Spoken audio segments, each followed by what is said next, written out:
Hey everyone, and welcome to a patch notes video for Eve Echoes. Now before you click away, this patch notes is about super carriers.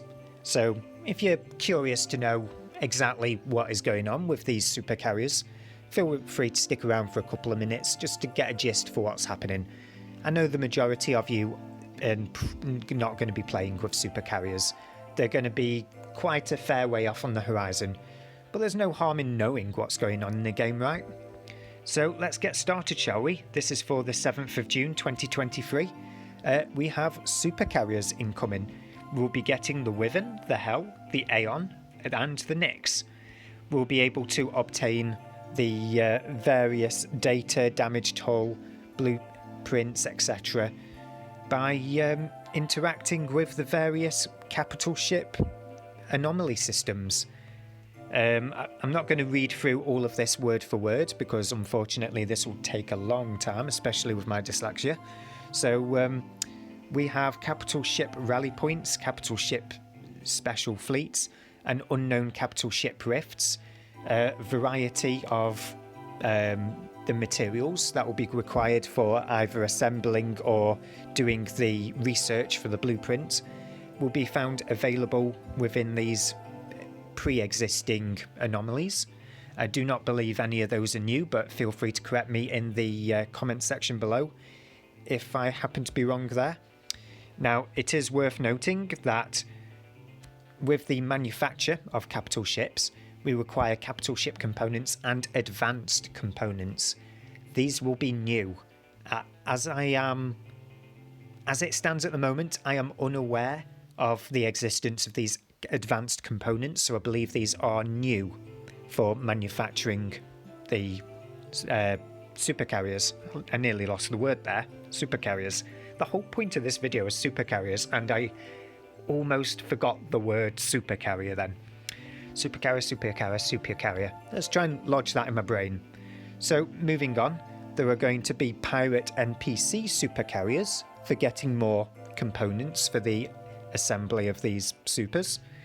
We also have decryption keys to maintain a certain amount of demand for Plex, because of course we are. However, this time it appears that the Plex key doesn't necessarily guarantee content like it did with the Sciency, whereby you had to buy Plex in order to have a chance of getting the Sciency. Instead, this time around, it just increases the amount of rewards that you get out of the crates. So, bonus points there for NetEase, that is.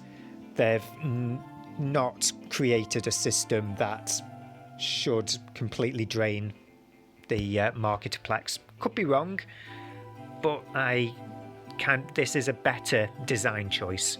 We'll see how the community engages with it, or the market, I should say. Of course, we'll be able to buy the containers that these Plex keys will open for 250 million ISK a piece off of the mall, or MAL, however you pronounce it over there, with a maximum purchase limit of 50. Super carriers is a nice, interesting bit. Will only be dockable and manufacturable in corporation citadels that are large. So that most likely means the T4 citadels that are kind of new to the game. I've not been made aware of if any have been actively assembled yet. There's that much going on with the war. I'm kind of not up to date with anything. And ITCs. Not the high-sec ITCs, because the carriers will kind of be stranded for the most part in there, unless you're very, very careful where you build them. But yeah, null-sec and low-sec ITCs, you'll be able to dock your supers there. Which makes your citadels, the corporation citadels that is, all the more important, because in big conflicts now, you can't just go and dock your super carriers down in Ned, for example, on low sec. You just can't. You're a lot more limited now. So that'll be interesting when we start seeing these on the battlefield, seeing as though they can't just dock anywhere. Yep, so we've got a lot more fluff here about the super carriers in general. We have one interesting side note. In addition, industrial process optimization for capital ship components with huge demand has been put on the agenda, which will reduce the ISK cost of producing capital ship components in the future and further enhance the overall combat capability of New Eden. So my interpretation of that, because NetEase's English isn't always perfect, is they are reducing the ISK cost for manufacturing the components that make up your typical capitals. I was going to say carriers and capitals in general.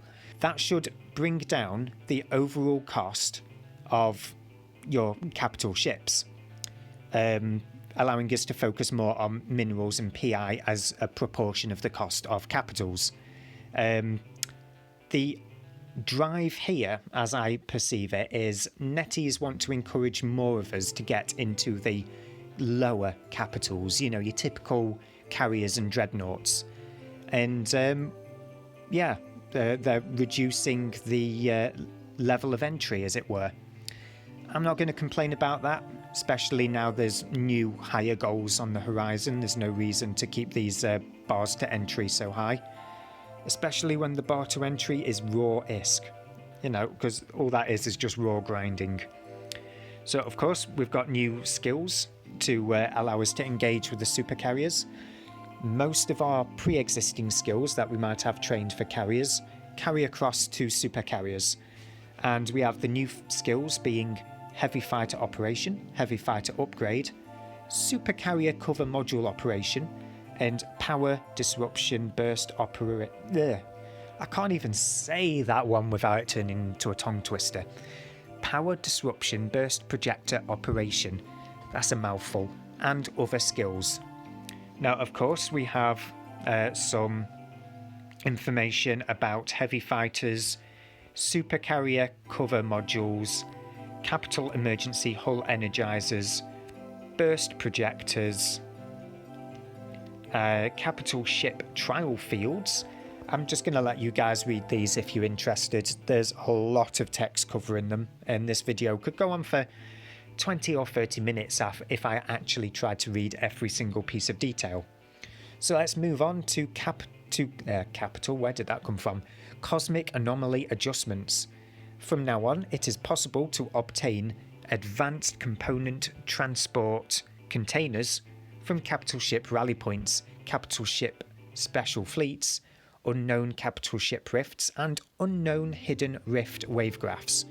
The transport container is very valuable, and you can receive items such as advanced component, ship upgrade and modification data, hangar upgrade and modification data, by opening it directly.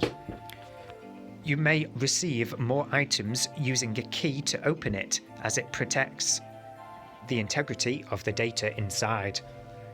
Balance adjustment added a unique bonus to versatile assault ships. Those are the ones for the upgraded light faction carriers.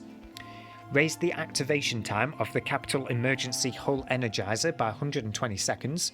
I'm not going to pretend to know what that is. And added a unique bonus to guard warcrawl. Raised the activation time of capital emergency hull energizer by 180 seconds. Again, I don't know what that is. I don't own either of them. Of course, we have a new event. This is a typical corporation event that we see on every 6 weeks or 8 weeks, something like that. This one is specifically super carrier centered. So for 1 month, going from the 7th of June to the 2nd of August. Oh, 1 month, where did I get that from? That's 2 months. Wow. Yeah, my brain clearly isn't working. This will be all about corporations building as many super carriers as they can and as fast as they can, with the goal to be within the top 20 if you want your corporation to get rewards. Those rewards, as per usual, will be distributed by NetEase directly to the corporation CEOs. And there will be a leaderboard that will be updated twice a week. As I said, we've seen things like this before. We've had building competitions for structures and capitals in the past. Nothing new. It just ties in with what's coming out. And last and not least, we have 2 more items. Valuation updated based on the market transaction record, and fixed an issue where a weapon timer was created after turning off command bursts. that bug fix could be related to the Orca with the mining foreman command bursts, because that was mentioned in a recent developer Q&A announcement, and the devs did highlight that as a bug in their reply. So I wouldn't be surprised if they just chose the wrong words to mention that in this as a bug fix. So yeah, that's it for today's patch notes for supercarriers. Yeah, if you want to leave a comment about supercarriers and how you think this will impact the economy, or whether or not you reckon it's on the horizon for you, let me know in the comments. Otherwise, feel free to hit like or subscribe. Subscribe is much preferred, especially if you want to come back to these videos in a much more consistent manner. I don't know, I'm just plucking words out of thin air at this point. I'm going to end the video there. Thanks again for watching, and see you guys in the next video.